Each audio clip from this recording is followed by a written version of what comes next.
Have you ever sat down to study, only to find your mind wandering? You're not alone. Many university students struggle with concentration. But what if the key to better focus lies in something as simple as exercise? Join us as we uncover the science behind exercise and focus. Before we start our journey, let's define what concentration is. Concentration means focusing your mind on what you're doing and tuning out distractions. It also refers to a person's deliberate decision to invest mental effort on what is most important in any given situation. In other terms, we lose our concentration when we focus on factors that are outside of our control. According to the research published by BMC Public Health, it shows that when university students struggle to focus, they often fall behind on tasks, procrastinate, or miss deadlines. This pile-up of unfinished work makes them feel overwhelmed, which triggers stress, and that stress leads to lower grades and poor academic performance. But here's the question: is lack of concentration a common problem among university students? Are there any ways to improve concentration? To answer our questions, we've conducted a questionnaire towards around 30 people in the university about their exercise habits and concentration issues. So first of all, according to the questionnaire that we conducted, more than 80% of the students actually encountered concentration problems, and especially during lectures. In addition, around half of them actually believe that exercise would improve our concentration, while around 38% of them are not very sure about it. So it seems like exercise might actually improve our concentration. And to further investigate this matter, we conducted an interview with 3 students. Let's come with me.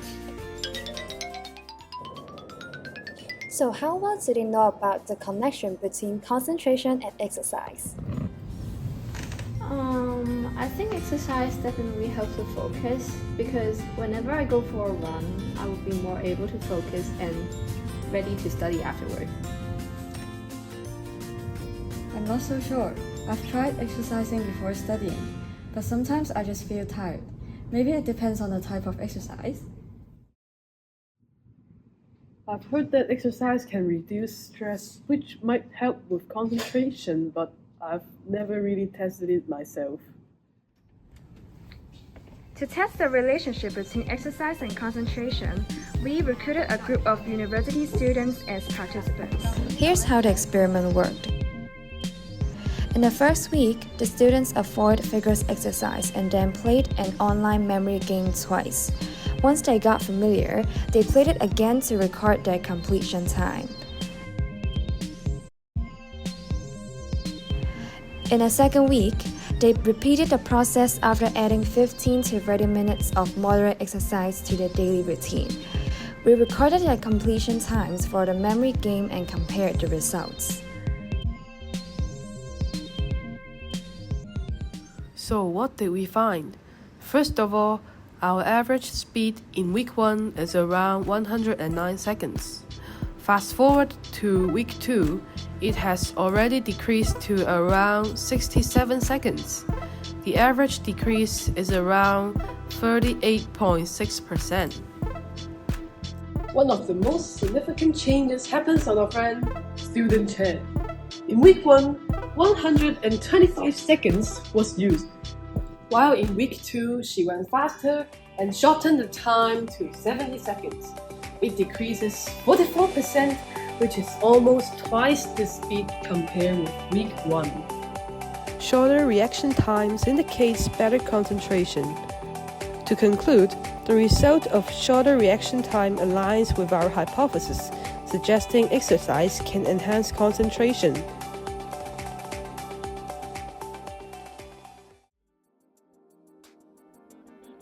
Since our experiment was conducted on a small scale with only 4 participants over 2 weeks, the result may not be highly reliable. Additionally, the short duration of the experiment limits credibility. Do any other scientific studies back up our findings and address our limitations? Join us and take a closer look. Research published in Surabaya Physical Medicine and Rehabilitation Journal, examines how moderate exercise improves concentration level. This research involved 32 participants, divided into two groups, a control group and an exercise group. Both groups avoided exercise for 1 month, but the exercise group performed 25-minute cycling sessions, while the control group remained inactive. The study stated that a shorter reaction time indicates a higher concentration level. Importantly, this study addresses some of our limitations, such as sampling size and experiment duration, by providing a similar experimental framework with a slightly larger participant pool and a longer experimental period. According to the experimental data, the exercise group's reaction time was 43 to 50% shorter than the control groups. This significant improvement in concentration levels among the exercise group suggested that even a single section of moderate intensity exercise can increase concentration. Other than improving concentration, are there other benefits of exercise? In fact, exercise can actually improve both physical and mental health, and can provide valuable benefits beyond medications.